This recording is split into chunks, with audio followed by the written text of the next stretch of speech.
ہم انفرادی طور پہ معاشی حوالے سے پریشان کی سطح بات کس طرح سے ہو سکتے ہیں اور کون سے ایسی بنیاد پہ آپ اپنی کم کر سکتے ہیں، اور اس تمام تر معلومات کو جاننے کے لیے آپ کا اس ویڈیو میں میرے ساتھ جڑے رہنا بہت ضروری ہے۔ بسم اللہ من الشیطان الرجیم، بسم اللہ الرحمن الرحیم، السلام علیکم ورحمۃ اللہ وبرکاتہ۔ اسلام نے ہمیں بہت سے اصول دیے ہیں، اور اگر ہم ان اصولوں پہ عمل کریں، اگر ہم ان اصولوں کو اپنے ذہن میں رکھتے ہوئے ان کے مطابق اپنی زندگی کر لیں تو ہماری زندگی بڑی بہترین ہو سکتی ہے۔ لیکن بدقسمتی سے ہم نے اسلام کو چھوڑ دیا، اپنے دین کو چھوڑ دیا، اپنے مذہب سے دوری اختیار کر لی صرف دنیا داری کے چکروں میں۔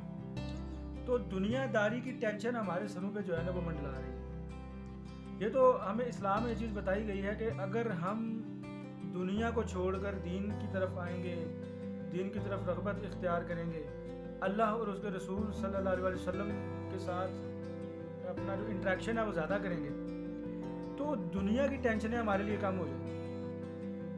لیکن اس کے بالکل برعکس ہماری پریفریسز ہیں اور ہم پریشان ہیں۔ موجودہ جو معاشی صورتحال ہے، جو بھی چل رہا ہے، سارے پریشان ہیں، ہر طبقہ ہی پریشان ہے۔ اس میں ایک ایسا ٹرک، ایک ایسا گر جو ہے وہ ہمارے کام آ سکتے ہیں۔ میں یہ لازمی نہیں کہوں گا کہ آپ سارے میرے ساتھ جو ہے وہ اتفاق کریں، لیکن بات یہ ہے کہ چیز سمجھنے کی ہے۔ اگر آپ سمجھ کے اس پہ تھوڑا سا فوکس کریں گے تو شاید آپ کو میری بات سمجھ میں آ جائے۔ اگر ہم کفایت شعاری کو اپنا شعار بنائیں، اگر ہم کفایت کریں ہر چیز میں، ٹھیک ہے، ہم کنجوسی نہ کریں کیونکہ کنجوسی بھی اسلام میں منع ہے، ہم اسراف بھی نہ کریں کیونکہ اسلام بھی اسراف کی اجازت اسلام میں نہیں ہے، تو ہمیں درمیان والا راستہ اختیار کرنا پڑے گا، میانہ روی والا۔ اب لوگ اس میں کہیں گے کہ ہماری تو آمدنی تھوڑی ہے، ہم اتنا کما رہے ہیں یا یہ تھوڑا سا کما رہے ہیں، اس میں کوئی شک نہیں۔ آج کل کے دور میں انسان ایک گھر کے اگر 5 افراد ہیں تو 5 کے 5 کام کریں تبھی سسٹم چلتا ہے۔ اور لیکن ایک اور چیز بھی ہے، اس میں فنکشن آتا ہے، شادی ہو گئی جی، بچے کی ہم نے رسم کرنی ہے جی، ہم نے منگنی کرنی ہے جی، ہم نے جو ہے وہ شادی کرنی ہے جی، اب ولیمہ کرنا ہے۔